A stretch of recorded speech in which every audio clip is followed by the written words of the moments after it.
నమస్తే. ఇన్నాళ్ళు నన్ను సపోర్ట్ చేస్తూ, ఎంకరేజ్ చేస్తూ మీ ప్రేమని నాకు అందిస్తున్న ప్రతి ఒక్కరికి కృతజ్ఞతలు. అలాగే ఈ వీడియో కూడా ఖచ్చితంగా మీకు ఉపయోగపడుతుంది. లైక్, షేర్ అండ్ సబ్స్క్రైబ్ చేసి మీ సపోర్ట్‌ని నాకు అందించండి. అలాగే ఈ వీడియో పట్ల మీకున్న అభిప్రాయాన్ని కామెంట్ సెక్షన్‌లో కామెంట్ చేసి తెలియజేయండి. ఇప్పుడు వీడియోని చూద్దాం. నమస్తే. Welcome to our channel. నేను పద్మిని. ప్రస్తుతంతో పాటు ప్రముఖ ఆధ్యాత్మికవేత్త, వాస్తు జ్యోతిష పండితులు, లలిత ఉపాసకులు, వాస్తు జ్యోతిష శిక్షణ నిపుణులు బ్రహ్మశ్రీ నానాజీ పట్నాయక్ గారు మనతో పాటు ఉన్నారు. మాట్లాడదాం. నమస్కారం సార్. శ్రీమాత్రే నమః. సరే, ఈ సంవత్సరంలో వస్తున్నటువంటి మొదటి ఏకాదశి కామదా ఏకాదశి, చైత్ర శుక్లపక్ష ఏకాదశి వచ్చేస్తుంది. ప్రతి ఏకాదశికి మనం చెప్పుకోవటం అనేది పరిపాటి. అయితే కామదా ఏకాదశి అంటే మనకున్నటువంటి కామ్యాలని ఖచ్చితంగా నెరవేరుస్తుందని చెప్పటం కదా ఆ నామాన్ని పెట్టడం అంటే. మరి శుక్రవారం వస్తోంది కాబట్టి ఈ ఏకాదశి వైశిష్ట్యం ఏంటి, ఎలా వినియోగించుకోవచ్చు ఈ రోజు? ఈ ఏకాదశికి కామద ఏకాదశితో పాటు మంత్ర ఏకాదశి అని కూడా అంటారు. ఏం సార్? కామ్య ఏకాదశితో పాటు కామద కామ్య అంటారు, మంత్ర ఏకాదశి కూడా మంత్ర ఏకాదశి.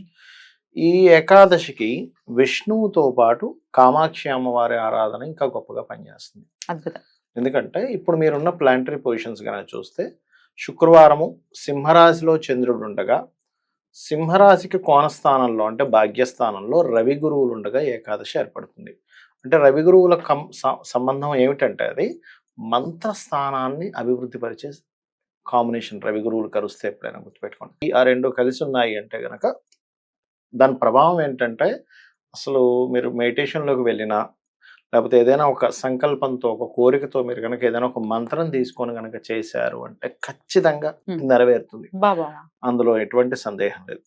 ఓకే, ఆ రోజు తీసుకోవచ్చా సార్? ప్రత్యేకించి తీసుకోవచ్చు, మంత్రం తీసుకోవచ్చు. మంత్రం తీసుకోవడానికి మంచి టైం అని చెప్పి మంచి టైం. ఎందుకంటే ఆ రోజున్న నక్షత్రం కానివ్వండి, ఆ రోజు ఉండే తిథి కానివ్వండి, నక్షత్రాలు కానివ్వండి, అక్కడ ఉండే ప్లానటరీ పొజిషన్స్ కానివ్వండి, బాగా బలంగా ఉన్నాయి ఆ రోజు. ఇంకోటి, ఎవరైనా సంతానం కోసం ప్రయత్నం చేసే వాళ్ళు కూడా ఆ రోజు చేసే ప్రయత్నం ఖచ్చితంగా ఫలిస్తుంది కామద ఏకాదశి నాడు.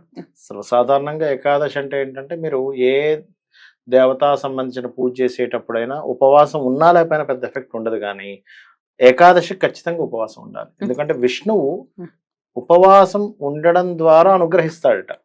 వేరే వేరే వేరే పూజలు, వేరే శివరాత్రులు, దీనికి సంబంధం లేదు. విష్ణువు మాత్రం ప్రత్యేకంగా ఉపవాసం వల్లే అతని అనుగ్రహం కలుగుతుంది అని శాస్త్రాల్లో ఉన్న విషయం ఇది.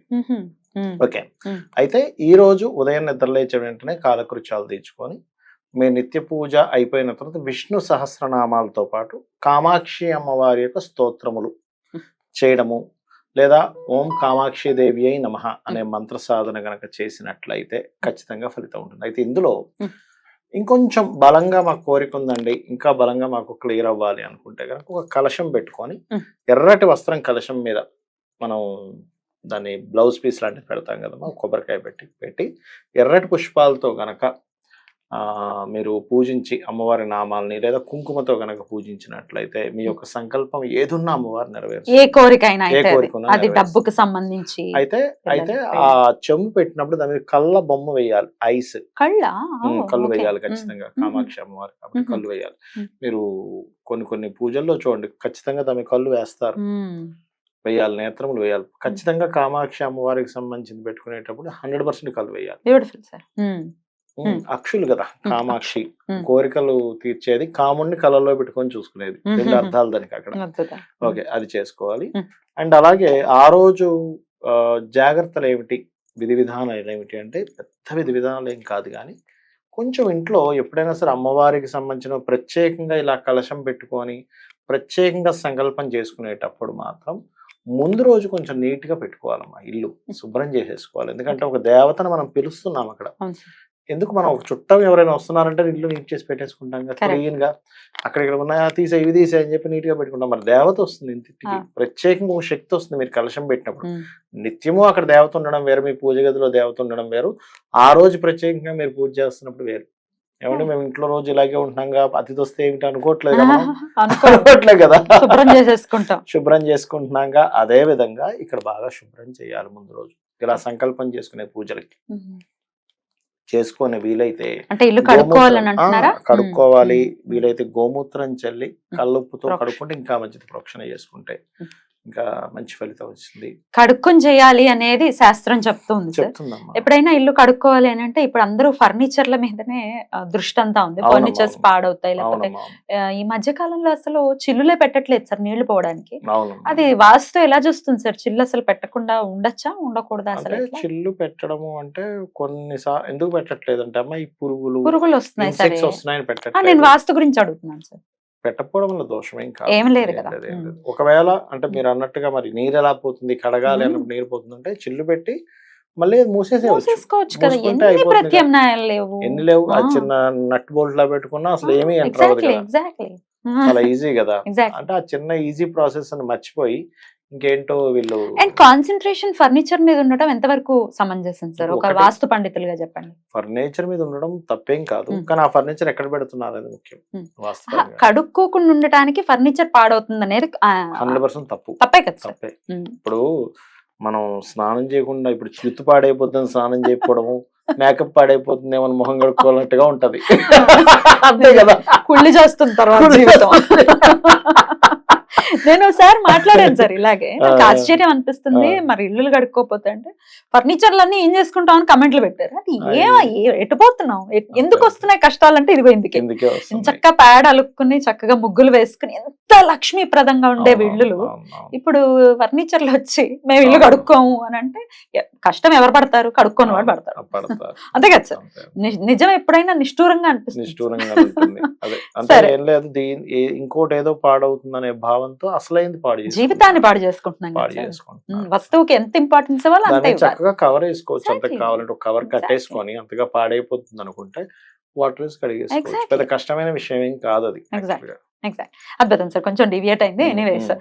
చెప్పండి సార్. అయితే ఆ రోజు శుభ్రపరిచేసుకుని కలసం పెట్టుకుని మ్మ్. కళ్ళ బొమ్మ వేసుకుని ప్రత్యేకించి పూజ ఖచ్చితంగా చేసుకోవాలి. కళ్ళు, ముక్కు, నోరు కూడా వేస్తారు. రైట్. వేసుకొని చేయాలి కామాక్షి. ఏ అమ్మవారిదైనా అలాగే చేయాలి, బట్ కామాక్షిది ఇంకా ఖచ్చితంగా చేయాలంటారు. ఇప్పుడు నాకు వచ్చిన సందేహం సార్, ఈ మ్మ్. వరలక్ష్మి వ్రతానికి అమ్మవారి ప్రతిమలు అంటే మొహం పెట్టుకుని అవునమ్మా. చేస్తారు కదా, అలా అది కూడా పెట్టుకుని అలా చేసుకోవచ్చా? కూడా చేయొచ్చు. ఇంట్లో ఉంటాయి ఎలాగో అమ్మ అలాగే ఆడవాళ్ళకి. ఉంటాయి, మ్మ్. చేసుకోవచ్చు. అలా. కాకపోతే మా నాన్నమ్మ అది చేసేది, మ్మ్. మా అమ్మగారు అవి చేసినప్పుడు బొమ్మలు బొమ్మ వేసేవారా? ఖచ్చితంగా ఒక చెంబుని తీసుకొస్తే నేను చిన్నప్పటి నుంచి కొంచెం ఆర్టిస్ట్ నేనే వేసేవాడిని. అప్పుడు గంధంతో అందుకే నాకు వేసారా? బాగా ఎలా గుర్తు. వేస్తారు? కాటుకుతో వేసేవాళ్ళం కళ్ళని కాటుకతో. మ్మ్. వేసి మ్మ్. కాటుకుతో ఇంకా బాగా వస్తుంది. ఇంకా బాగా వస్తుంది. ఏదైనా పుల్ల పెట్టుకొని చక్కగా పుల్ల పెట్టుకొని చక్కగా చేసుకోవచ్చు. అలా Right. వేసుకోవచ్చు. Right. ఆ కలసాన్ని ఉంచుకోవాలా, తీసేయాలి? దాని శుక్రవారం తర్వాత కదా, నార్మల్ గా మ్మ్. నెక్స్ట్ డే దాన్ని కామన్ గా తీసేసి Saturday. కలసంలో నీళ్లే కదా సార్, బియ్యమా? కొంతమంది బియ్యం వేస్తారు, నీళ్ళు వేస్తారు, రెండిట్లో ఏదైనా వేయొచ్చు. ఏదైనా. ఇదే వేయాలని రూల్ లేదు, Right. వేయొచ్చు, హ్యాపీగా వేసుకోవచ్చు. కానీ ఫలితం బాగా వస్తుంది అలా చేస్తే గనక. ఓకే. అయితే కామాక్షి అష్టోత్తరం చదవటం రాని వాళ్ళు ఏదైనా యూట్యూబ్ లో ఓం ప్లే కామాక్షి దేవియే నమః మ్మ్. లేదా మీరు అన్నట్టుగా యూట్యూబ్ లో ప్లే చేస్తూ అది వస్తూ ఉంటే దానికి తగ్గట్టుగా మీరు అక్షింతలు వేసుకోవచ్చు. తప్పేం కాదు. ఇప్పుడు పురోహితుని పిలుస్తాం, అవును ఆయన పలుకుతాడుగా, అవును ఇస్తున్నాంగా. అవును. అట్లా Right. ఓకే. అది అయితే ఇది పొద్దున్నే చేసుకోవాలి కదా సార్? పొద్దునే చేసుకోవాలి. మ్మ్. చాలా మంది మ్మ్. మీరు అడిగారు కాబట్టి చెప్తున్నాను, మ్మ్. యూట్యూబ్ లో ప్లే చేస్తూ చెయ్యకూడదు అంటారు, కానీ అట్లా ఏం లేదు. మ్మ్. మీరు ఏం దోషం చేస్తున్నారు యూట్యూబ్ లో ప్లే చేస్తూ అదే చేయడం కదా. వల్ల? ఎవరికైనా నష్టం ఉందా దాని వల్ల? అదే లేదు కదా. కదా. అదే కదా. కాకపోతే ఏంటంటే మీరు పురోహితుని వద్దని అవాయిడ్ చేస్తూ చేయకూడదు. దొరకని పక్షంలో, దొరకని పక్షం. మీకు రాని పక్షంలో, అంటే మీకు ఆ నోరు తిరగదు, నాకు తెలుగు రాదు. కొంతమంది అంటారు ఏమండి నాకు చదవాలని ఉంది but I don't understand Telugu అంటూ ఉంటారు. తప్పులు పలుకుతాయేమో భయం వేస్తుంది అంటారు, లేదా వాళ్ళకి పురోహితులు దొరకరు. అలాంటి సమయంలో మీరు యూట్యూబ్ లో ప్లే చేసుకోండి. Right. ప్లే చేస్తూ పుస్తకం పెట్టుకోండి. రోజు చూస్తూ ఉండగా ఒక రోజుకి ఏ రోజుకి వస్తుందిగా మీకు. వస్తుంది మీరు తప్పులు పలికే దానికంటే కూడా అది ఒక గొప్ప విషయం కదా. తప్పకుండా. దానివల్ల ఎవరికి నష్టము, ఇంకోళ్ళని మీరు బాధించట్లేదు. దానివల్ల పాపం ఎలా వస్తుంది? రాదు. ఖచ్చితంగా ఖచ్చితంగా. అయితే ఈ పురోహితుల నిమిత్తం ఏదైనా గుళ్ళో 100 రూపాయలైనా అట్లీస్ట్ ఇవ్వటం ఇస్తే అనేది మంచిది. మ్మ్. మీరు అప్పుడు చేసుకో. ఇలా చేశారు, టెంపుల్ కి వెళ్ళారు, పురోహితులు ఉంటారుగా, అక్కడికి వెళ్ళి స్వామి ఇగో మీకు దక్షిణ ఇస్తున్నాను, దండం పెట్టుకోండి, ఇచ్చేయండి. మ్మ్. తప్పే ఉంది. ఎన్ని లేవు ప్రత్యామ్నాయాలు అంటే ఎన్ని వినకూడదు ప్రత్యామ్నాయాలు? వినకూడదు చెప్పేవాళ్ళు. ఏకాదశిని విశేషంగా చేసుకుని వారి వారి కామ్యాలు పరిపూర్ణంగా నెరవేరాలని మనస్ఫూర్తిగా కోరుకుంటూ thank you so very much sir. నమస్తే. శ్రీమాత్రే నమః.